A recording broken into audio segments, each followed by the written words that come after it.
इस वीडियो में मैं डिस्कस करने वाला हूं प्रॉपर्टीज ऑफ फ्लोरीन। पिछली वीडियो में हम लोगों ने प्रिपरेशन किया है। अब प्रॉपर्टीज, ये जो फ्लोरीन है वो येलोइश कलर का जो है गैस है, pale yellow, light yellow colour का हम गैस बोलते हैं। और ये जो है पॉइजनस नेचर है। और देखिए पॉइजनस जो है वो लेकिन HF से तो कम ही है, और ये वाटर सॉल्युबल है। जब हम -188 डिग्री सेल्सियस तक इसको हम कूल करते हैं, कंडेंस करते हैं, तब जाके एक येलो कलर का लिक्विड हो जाता है। और यदि फर्दर हमने इसको कूल किया तो फिर ये सॉलिडिफाई भी होता है और वहां पे येलो कलर का सॉलिड मिलता है। टेम्परेचर -223 डिग्री सेल्सियस है। अब देखिए फ्लोरीन जो है हाईली रिएक्टिव है, तो इसके केमिकल प्रॉपर्टीज के लिए मैंने आपको यहां लिस्ट बना दिया है। क्या क्या होगा, तो पहला जो है मेटल के साथ है, दूसरा जो है नॉन मेटल के साथ है। यहां पे आप देख रहे हैं, तो चाहे मेटल कोई भी हो, ये तो अटैक डायरेक्टली करता है, हमें हीट भी करने की जरूरत नहीं होती है। नॉन मेटल में चाहे कार्बन हो, फास्फोरस हो, सल्फर हो, इनके साथ भी रिएक्ट करता है। तो चलिए एक एक करके हम लोग देखते हैं। तो सबसे पहले हम लेंगे विथ मेटल्स। अब मेटल्स के लिए हम कई मेटल ले सकते हैं, तो मैं 3 मेटल से ही इसको एक्सप्लेन कर देता हूं। यहां पे देखिए आप सोडियम ले लीजिए, एक कैल्शियम ले लीजिए और एक सिल्वर ले लीजिए। तीनों में ही जो हमें फ्लोराइड मिलना है। तो यहां पे देखिए Na+F2, यहां से मिलेगा हमें NaF। बैलेंस करने के लिए 2 टाइम्स करना पड़ेगा। उसी पर तो मैंने क्या किया, फर्स्ट ए ग्रुप का ले लिया, ये सेकंड ए ग्रुप का, और ये फर्स्ट बी का जो है क्वाइनेस मेटल से वहां से ले लिया है। तो अब देखेंगे Ca+F2, यहां से हो जाएगा CaF2, कैल्शियम फ्लोराइड। इसी तरह से जब आपने सिल्वर लिया है तो इसका बैलेंस इक्वेशन ऐसा होगा 2Ag+F2 2AgF। तो ये मेटल के साथ रिएक्शन हो गया। चलिए एक और ऐसा करते हैं, एल्यूमिनियम भी यहां ले लेते हैं। तो first group, second group, third group, ऐसे सारी चीजें हो जाएंगी। तो यहां पे पहले हम लेंगे एल्यूमिनियम +F2 और यहां से मिलेगा AlF3। तो ये देखिए 3 2 6, तो इसको 3 कर देंगे, इसको 2 कर देंगे। तो इस तरह से मेटल हो गया। अब जब नॉन मेटल्स है तो वहां पे कार्बन, सल्फर एंड फास्फोरस ले लेते हैं। तो सेकंड है विथ नॉन मेटल्स, और नॉन मेटल्स की लिस्ट में हम डाल देंगे कार्बन, सल्फर, फास्फोरस। या ऐसा कीजिए आप, पहले कार्बन 4th ग्रुप हो गया, फास्फोरस 5th ग्रुप और सल्फर हो गया 6th ग्रुप। तो 4th, 5th, 6th इस तरह से हमने लिया। तो अब यहां पे रिएक्शन कैसा होगा, C+2F2 यहां से हो जाएगा CF4, कार्बन टेट्राफ्लोराइड। इसी तरह से जब हमने फास्फोरस लिया, अब ये देखिए P4 हम ले सकते हैं, टेट्रा एटॉमिक है, तो कई बार हम P से भी काम चला लेते हैं और कई बार P4 भी लिखते हैं। तो यदि P4 है तो यहां पे हो गया PF3, और 4 फास्फोरस के लिए हम 4 से मल्टीप्लाई करेंगे और फ्लोरीन हो जाएगा 4 3 12, सो 6 हो जाएगा। अब इसके बाद हमारे पास सल्फर है। तो सल्फर जो है, अच्छा एक काम कर सकते हैं आप, सल्फर के डायरेक्ट जो है आप हायर जो हाइड्रेस, देखिए यहां पे SF4 भी बन सकता है, SF6 भी। मैक्सिमम कोवेलेंसी जो है सल्फर की होती है 6, यहां पे SF6 बनता है, SF6। तो ये हो जाएगा 3 टाइम्स। बिल्कुल क्लियर है ये। तो इस तरह से जो है हमने देखा कि नॉन मेटल के साथ भी ये रिएक्ट वेरी इजीली कर लेता है। आप इसको नोट कीजिए, फिर बाकी रिएक्शंस। फ्लोरीन जब वाटर के अंदर डिसॉल्व होता है तो यहाँ पे O2 एंड O3 दोनों ही गैसेस प्रोड्यूस होते हैं। तो अलग अलग इक्वेशन में हम देखेंगे किस तरह से O2 एंड O3 मिलता है, और इसके बाद फिर दोनों को क्लब करके एक फाइनल इक्वेशन लिखेंगे। यहां पे देखिए F2+H2O, तो यहां से HF तो बनता ही है और साथ में आ जाता है O2। तो ये O2 के लिए हमें 2 लिखना पड़ेगा, तो ये हो जाएगा 4HF। इसी तरह से जब हमें ओजोन बनाना है तो हम 3H2O लिखेंगे। यहां पे देखिए F2+3H2O, तभी तुम O3 लिखेंगे। तो यहां पे हो जाएगा O3 और ये हो जाएगा 6HF, इसका मतलब ये हो जाएगा 3। अब जब दोनों इक्वेशन को हम ऐड करेंगे तब देखिए यहाँ पे जो है ये हो जाएगा 3N2 5F2 प्लस 5H2O और HF जो है टोटल हो जाएगा 10, तो 10HF plus O2 and plus O3। तो वाटर के साथ O2 एंड O3 जो है दोनों गैसें निकलते हैं।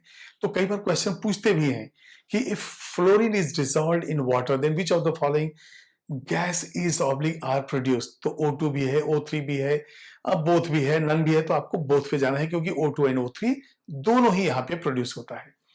इसके बाद फोर्थ जो हमारे पास है वो है with NaOH। Fourth with NaOH।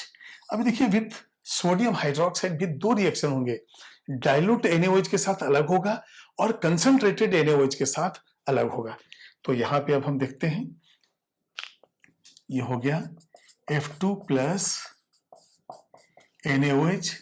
यहां से एक तो NaF कॉमन है, H2O भी कॉमन है और एक में जो है हमें मिलेगा OF2, और जब OF2 मिला तो ये है डाइल्यूट।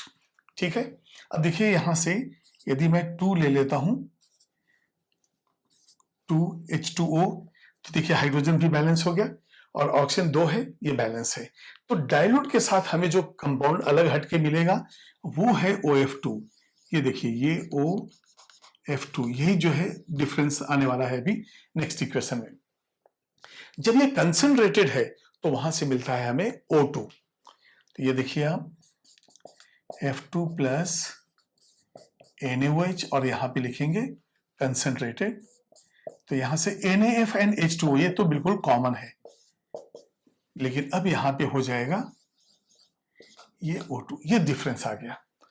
तो अब हम देखते हैं यहां पे 2 है तो 4 यदि कर देते हैं हम तो 4 हाइड्रोजन, ये ऐसा बैलेंस हो जाएगा। तो 2 and 2 4 वो भी बैलेंस हो गया, फ्लोरीन जो है 4 ये बैलेंस हो गया। तो इस तरह से NaOH के साथ डाइल्यूट के साथ OF2 ऑक्सीजन डाइफ्लोराइड मिलता है, और जब कंसंट्रेटेड NaOH है तो यहाँ पे O2 मिलता है। बाकी ये दोनों प्रोडक्ट बिल्कुल कॉमन है। फ्लोरीन का रिएक्शन अमोनिया के साथ अलग अलग कंडीशन पे होता है। जब 130 डिग्री सेल्सियस से 140 डिग्री सेल्सियस के बीच रिएक्शन है तो अलग प्रोडक्ट बनता है, और वही जब रिएक्शन कॉपर कैटलिस्ट के प्रेजेंस में होता है तो अलग बनता है। तो देखते हैं क्या रिएक्शन है, बैलेंस्ड इक्वेशन क्या है। ये देखिए NH3 प्लस F2, और यहां पे टेम्परेचर जो है 130 डिग्री सेल्सियस से लेके 140 डिग्री सेल्सियस तक है यहाँ पे। तो सबसे पहले तो यहां देखिए आप NF3 बनता है और HF होता है, NH3 प्लस HF। अब यदि मैं यहाँ पे 3 हाइड्रोजन है 3 कर दूं तो यहाँ पे मुझे लेना पड़ेगा 3। अब ये देखिए HF जो है ये और ज्यादा अमोनिया के साथ रिएक्ट करेगा और वहां से बनाएगा NH4F। तो यदि मैं इसको NH3 और ले लूं तो 3 टाइम्स तो NH4F हो जाएगा। तो उससे अच्छा है कि मैं एक बार फाइनली इसको ऐसा कर दूं कि 4NH3 प्लस 3F2, तो ये हो जाएगा NF3 प्लस NH4F। ये आपने समझा ना, ये जो HF है यदि 3 NH3 से और रिएक्ट करेगा तो यहां पे बन जाएगा NH4F।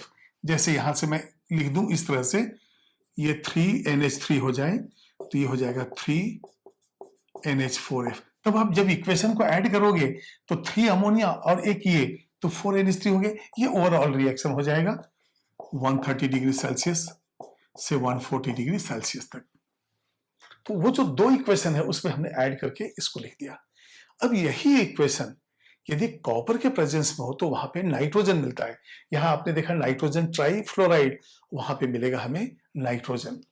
तो ये इक्वेशन अलग है। तो ये हो गया NH3 प्लस F2, और यहाँ पे कॉपर कैटलिस्ट है N2 हो जाएगा, और यहां से NH4F जैसे पहले बना है वैसे ही हो जाएगा। अब हम देखेंगे यहाँ पे 8 3 24 है, 6 फ्लोरीन 3 हो जाएगा, और नाइट्रोजन जो है 8 हो गया। ये बिल्कुल बैलेंस हो गया। तो डिफरेंस जो है उसको फिर से हम हाईलाइट करेंगे। ये देखिए यहाँ पे N2 कब, जब कैटलिस्ट कॉपर है, और एब्सेंस ऑफ कैटलिस्ट ये जो है ये देता है NF 3, इसको आप नोट कीजिए। उसके बाद हम देखेंगे कि अमोनिया के बाद जो है हमें लेना है इसका ऑक्सीडाइजिंग प्रॉपर्टी। जैसा कि आप जानते हैं रिडक्शन पोटेंशियल इसका सबसे ज्यादा है +2.87 वोल्ट, इसलिए स्ट्रॉन्गेस्ट ऑक्सीडाइजिंग एजेंट है। तो फिर जो कंपाउंड्स होंगे वो कैसे ऑक्सीडाइज करेगा, उसके लिए मैंने KClO3 लिया है, KHSO4 लिया है या NaHSO4 KiO3। तो अब यहाँ पे 6th हम लेंगे ऑक्सीडाइजिंग प्रॉपर्टी। ऑक्सीडाइजिंग प्रॉपर्टी तो सबसे पहले तो यहां लिखेंगे कि रिडक्शन पोटेंशियल इज हाईएस्ट। तो रिडक्शन पोटेंशियल इज हाईएस्ट और राउंडेड वैल्यू जो है वो आता है आपका 2.87 वोल्ट, ऐसा आता है रिडक्शन पोटेंशियल। और ये प्लस में है तो आप इसको ऐसा कीजिए, प्लस भी लिख दीजिए। तो हाईएस्ट वैल्यू है ये। अब हम लेंगे पहला KClO3 के साथ। तो ये देखिए KClO3, तो मैं डायरेक्ट अब इक्वेशन लिख देता हूं KClO3 प्लस F2, और ये यहाँ पे वाटर भी इन्वॉल्व होता है क्योंकि एक्वस सॉल्यूशन के अंदर आपने पास किया है। ये जो KClO3 है ये O जब आ जाएगा तो ये हो जाएगा KClO4, एक ऑक्सीजन का एडिशन हो गया, ये हो गया KClO4। तो फ्लोरीन हम यूज कर लिए। अब यहां से क्या हो जाएगा, ये प्लस H2F2, H2F2 भी वो लिख सकते हैं आप, 2HF भी लिख सकते हैं, इस तरह से करके। सेकंड जो है हम देखेंगे KiO3, बिल्कुल इसके जैसे ही ये हो जाएगा KiO3 plus F2 plus H2O, यहां भी ऑक्सीजन ऐड हो गया KiO4 प्लस H2F2। अब देखिए KClO4 क्या है, पोटेशियम क्लोरेट, और ये क्या है, पोटेशियम पर आयोडेट, पोटेशियम पर क्लोरेट, पोटेशियम पर आयोडेट। ये है क्लोरेट, ये है आयोडेट। तो यहां पे मैं लिखूंगा पोटेशियम क्लोरेट, यहां पे हम लिखेंगे पोटेशियम पर क्लोरेट। यहां पे ये हो जाएगा पोटेशियम आयोडेट, और ये हो जाएगा पोटेशियम पर आयोडेट। तो ये हो जाएगा, इसको आप नोट कीजिए। उसके बाद जो है हमारे पास NaHSO4 है, इसको भी हम लिखते हैं। तो पहले आप इसको नोट कीजिए। थर्ड रिएक्शन में जो सोडियम बाइसल्फेट है उसके साथ रिएक्शन लिखते हैं। यहां पे देखिए NaHSO4 प्लस F2, यहां से ये 2 टाइम्स, तो ये देखिए Na2H2O8 हो जाएगा, ये Na2H2O8 और प्लस यहां से आ जाएगा 2HF। ठीक है। अब H2H2O8 होता है पर डाइसल्फ्यूरिक एसिड, तो Na2H2O8 क्या हो जाएगा, सोडियम पर डाइसल्फेट। तो उस चीज को यहां पे हम लिख देंगे H2H2O8 इज, अब इसको पर ऑक्सो भी कहते हैं और पर डाई भी कहते हैं, पर डाई सल्फ्यूरिक एसिड। इसलिए हम इसको क्या लिखेंगे, Na2H2O8 को सोडियम पर डाई सल्फेट। जैसे सल्फ्यूरिक एसिड से सल्फेट, वैसे ही पर डाई सल्फ्यूरिक एसिड से पर डाई सल्फेट। ठीक है। तो अब ये जो है ऑक्सीडाइजिंग प्रॉपर्टी। इसके बाद फिर हम लेंगे 7th विथ CH4, ये 7th हमारा CH4 है। अब यहां पे जो सब्स्टिट्यूशन रिएक्शन है वो 1 बाय 1 करके जो है फ्लोरीन सब्स्टिट्यूट होते जाएगा, हाइड्रोजन रिप्लेस होते जाएगा, जब तक कि चारों हाइड्रोजन रिप्लेस ना हो जाए। तो इसको हम लिखेंगे, ये देखिए पहले तो CH4 और यहां से हम लिखेंगे प्लस F2। तो अब देखिए यहां से एक H और एक F चला जाएगा, तो हम लिख देंगे माइनस HF, बनेगा क्या, CH3F। ये बिल्कुल बैलेंस है, ये ऐड हुआ, ये रिमूव हो गया। अब इसके बाद एक और हाइड्रोजन को रिप्लेस करेंगे, तो ये हो जाएगा F2 माइनस HF। तो यहां से एक और हाइड्रोजन निकाल देंगे, ये हो जाएगा CH2F2। अब देखिए पहले एक 4 हाइड्रोजन, 3, 2 हो गया। इसके बाद यहां से फिर से F2 माइनस HF, ये हो जाएगा CH F3। अब ये ट्राइफ्लोरोमीथेन हो गया। इसी तरह से अब जो है लास्ट हाइड्रोजन को भी हम निकाल देंगे, तो यहां पे हो जाएगा plus F2 and minus HF, ये हो जाएगा CF4। ये रिएक्शन जो है इतना रिएक्टिव है कि इवन डार्क में भी जो है ये रिएक्ट कर जाएगा, और यदि लाइट आ जाए तो फिर तो एक्सप्लोड ही हो जाएगा। तो ये जो है सब्स्टिट्यूशन रिएक्शन है, फ्लोरीन से हमने CH4 को सब्स्टिट्यूट कर दिया। जब फ्लोरीन जिनॉन के साथ रिएक्ट करता है तो अलग अलग कंडीशंस पे 3 तरह के फ्लोराइड बनते हैं, HCF2, HCF4 एंड HCF6। देखते हैं वो कंडीशंस क्या है। अब ये बताइए कि जब हम जिनॉन और ये जो helium, neon, argon, krypton, xenon, इनको कहते हैं इनर्ट गैस, तो जिनॉन के साथ ऐसा क्या हुआ ये रिएक्ट कर रहा है कि जैसे ही आप हीलियम से जेनॉन तक जाते हैं IP वैल्यू इतना कम हो जाता है कि अब इलेक्ट्रॉन यहाँ पे पार्टिसिपेट कर सकता है, लेकिन कंडीशन जो है ऑर्डिनरी कंडीशंस नहीं होते हैं। तो देखते हैं अभी रिएक्शंस विद जिनॉन में। फर्स्ट जो है हम लेंगे, यदि Xc और F2 ये रिएक्ट कर रहे हैं और प्रपोर्शन है 2:1, और यहाँ पे कंडीशन जो है ये टेम्परेचर जो है 400 डिग्री सेल्सियस है और निकल कैटलिस्ट है, तो यहां से बनता है HCF2। और यही HCF2 बनेगा यदि मर्क्यूरिक आर्क लाइट हो तो HCF2 जो है वहां पे रिएक्ट करेगा। तो दूसरा रिएक्शन है Xc प्लस F2, और यहां पे लिखेंगे मर्क्यूरी आर्क लाइट, तो यहां भी बनता है HCF2। अब यदि मान लिए हम प्रपोर्शन को चेंज कर दें, 1:10 कर दें और टेम्परेचर यही रहने दें, तो देखिए अब यहां पे क्या होगा, Xc प्लस 2F2। अब यहां पे देखिए ये 1:10 है, टेम्परेचर 400 डिग्री सेल्सियस, अभी भी निकिल है, लेकिन अब यहां पे बनेगा HCF4। प्रपोर्शन आपने जो है बढ़ा दिया। अब यहां पे देखिए जस्ट हाफ था, यहां पे तो 10 टाइम्स हो गया है, HCF4 बना। इसी तरह से एक और कंडीशन हमारे पास है, Xc है, 3F2 है, तो यहां से क्या बनेगा HCF6, लेकिन यहां प्रपोर्शन जो है 1:20 हो जाएगा। और टेम्परेचर जो है यहां पे हम थोड़ा सा अलग हटके है, 300 डिग्री सेल्सियस है और 50 एटमॉस्फेयर का प्रेशर है, तब जाके HCF6 बनता है। तो under the different conditions of temperature, pressure जो है यहाँ पे HCF2, HCF4, HCF6 3 तरह के जो है यहाँ पे फ्लोराइड्स बनते हैं। जब फ्लोरीन मिथाइल अल्कोहल से रिएक्ट करता है तो इसका फ्लोरिनेशन होता है और एक बहुत ही टॉक्सिक गैस का जो है प्रिपरेशन होता है यहाँ पे। तो देखते हैं रिएक्शन हमारे पास क्या है। सबसे पहले देखिए ये CH3OH है, ये F2 के साथ रिएक्ट कर रहा है, ये तीनों हाइड्रोजन और ये हाइड्रोजन सभी जो है फ्लोरीन से रिप्लेस हो जाएंगे, तो ये हो जाएगा CH3 और इसको हम ऐसा लिखते हैं CF3OF। अब यहां से देखिए 4 हाइड्रोजन निकला है, तो ये हाइड्रोजन भी यहां से निकल जाएगा, OF हो जाएगा, तो टोटल जो है यहाँ पे आ जाएगा 4HF। फिर से देखिए आप 3 और 1 4 हाइड्रोजन है, 4HF हो गया। अब यहाँ पे टोटल जो है 3 and 1 4 4 8, तो हम इसको 4 से मल्टीप्लाई कर देंगे। और ये जो कंपाउंड है इसका नाम ये देखिए, अब इसको यदि अलग से हटा दिया है तो जैसे ClO हाइपोक्लोराइट होता है तो OF क्या हो जाएगा, हाइपोफ्लोराइट।